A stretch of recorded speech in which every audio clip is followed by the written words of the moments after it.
Hi everyone, I'm Miss Rose. I'm one of the teen librarians here at the Lindenhurst Memorial Library. Thank you for joining me this week for our family take and make Yarn Resist Birch Painting. Because this is our family make and take, I thought that this would be fun to shoot at home with my family. So thank you for joining us, and I hope you have a good time.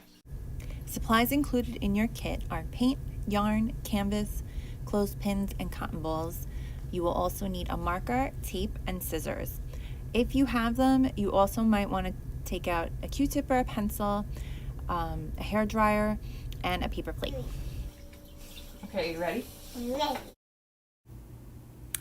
Okay, so the first thing you're going to do is you're going to take one of your canvases and you're going to flip it over.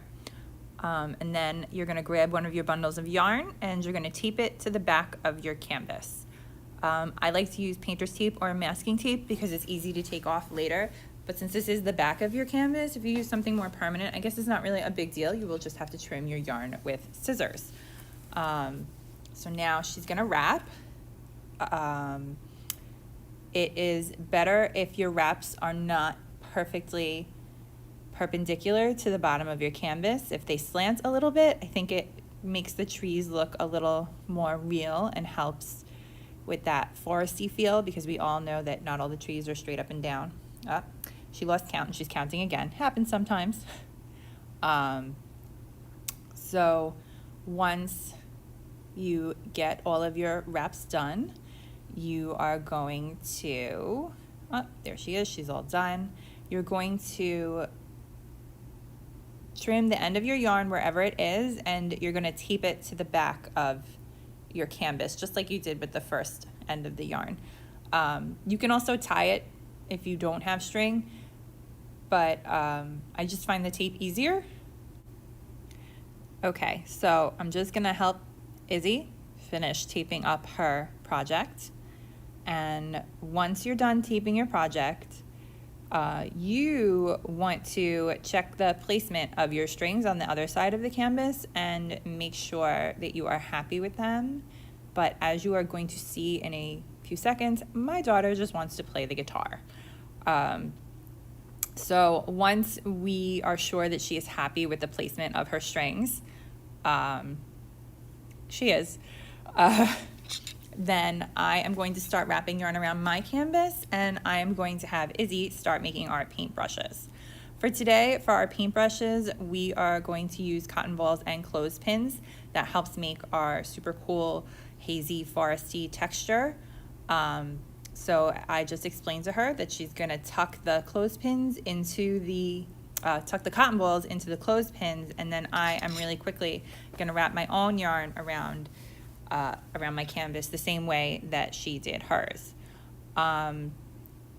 So I do, for these smaller canvases, like to only wrap like 8 times, and you'll see that I chose to not check my string placement at all, which I regretted later.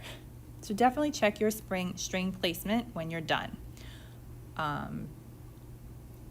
The other thing that I wanted to mention while we're getting all set up here is that I really think for a project like this, where you're not doing the standard back and forth painting and you're doing more of a dab, if you have a paper plate or some newspaper or a piece of cardboard, I think it will be a lot easier if you pour your paint out onto a paper plate or a piece of cardboard or a stack of newspaper.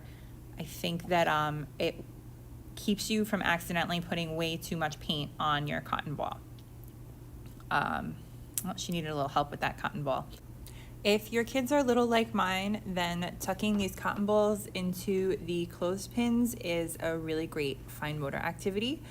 I also think painting with cotton balls in general is a great fine motor activity. I do think that you could do this project without the clothespins, but I think you would get a lot of fingerprints in your project too, which I think is cute. But I think the final product is a little bit nicer with the clothespins. I think we are almost done getting our brushes ready, and we're gonna start putting paint on our canvas. So as I mentioned before, to get that hazy forest feel, you definitely want to dab onto your project and not brush back and forth. Well, she's excited about painting, you can tell. However, some kids are free spirits, and my daughter is a free spirit and does not like to be told how to paint sometimes.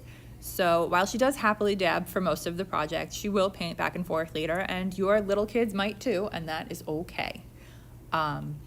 So now that we've started painting, there are different ways to do this project. You can be free-spirited like my daughter and use all the colors and put them wherever and not worry about whether or not it looks like a forest. Or you can do it the way I'm doing it, and you can layer your colors from bottom to top so that you get like that foresty feel. So for this particular canvas, I was going for like a spring summer. So I put green on the bottom and blue in the middle and more green on the top. But later, when I did a full one, I put my green on the bottom and my blue in the middle, and then I layered red, orange, and yellow on the top to get like that autumn, fall leaves, color changing thing going. You can also do like a winter scene, mixing your blue and white to make lighter blues. You can really do this any way you want. So to get your birch tree contrast, you do want to make sure that, if possible, your entire canvas is full of paint, or at least as much as you can convince your tiny kids to do, if you're doing this with tiny kids. And that does take Izzy a while, so I am going to try and speed up the rest of this painting process for you.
Okay, so now that our canvases are full of paint, we are going to very carefully take our yarn off. When I was in the library, I cut my yarn off with a pair of scissors, and at home you're going to see that we unwrapped our yarn.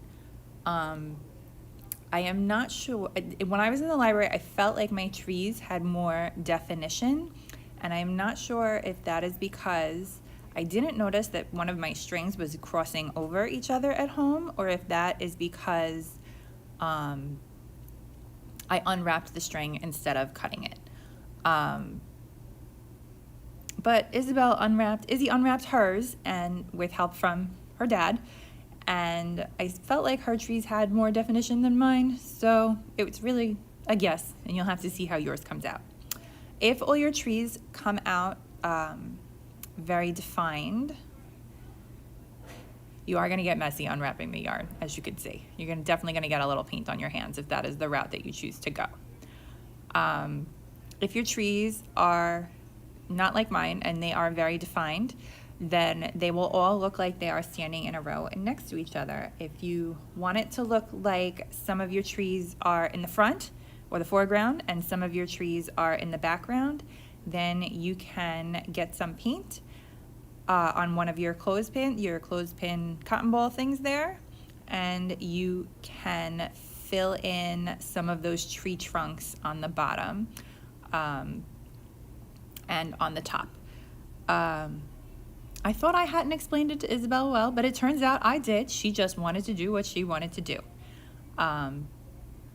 So once you get your trees all filled in, once you fill in any trees that you want to fill in, you can grab a Q-tip or use the back of a pencil and dip it in the paint and put some dots on your canvas. The dots can be your flowers or falling leaves or falling snowflakes, whatever makes you happy. As you can see, I'm just waiting for Izzy to finish up here. And then I will put some flowers on, and so will she. Okay, now that Izzy is done, almost done, done filling in her tree trunks, we are going to start putting our flowers on with our Q-tips. Once you are all done with that, you are going to have a decision to make. You can just let your project air dry and come back to it later, or if you have a family member that is impatient to finish their project or loses focus easily, you are going to want to get out your handy dandy hairdryer and use it to dry your project quickly. I tend to use cold shot on the hairdryer to do that, just so the project doesn't get hot for little fingers. That does mean that it is not as quick as if you use the hot part of your hairdryer. So we're just gonna speed through this last part where Izzy adds her flowers, and then we will show you how to finish up your project when it is dry.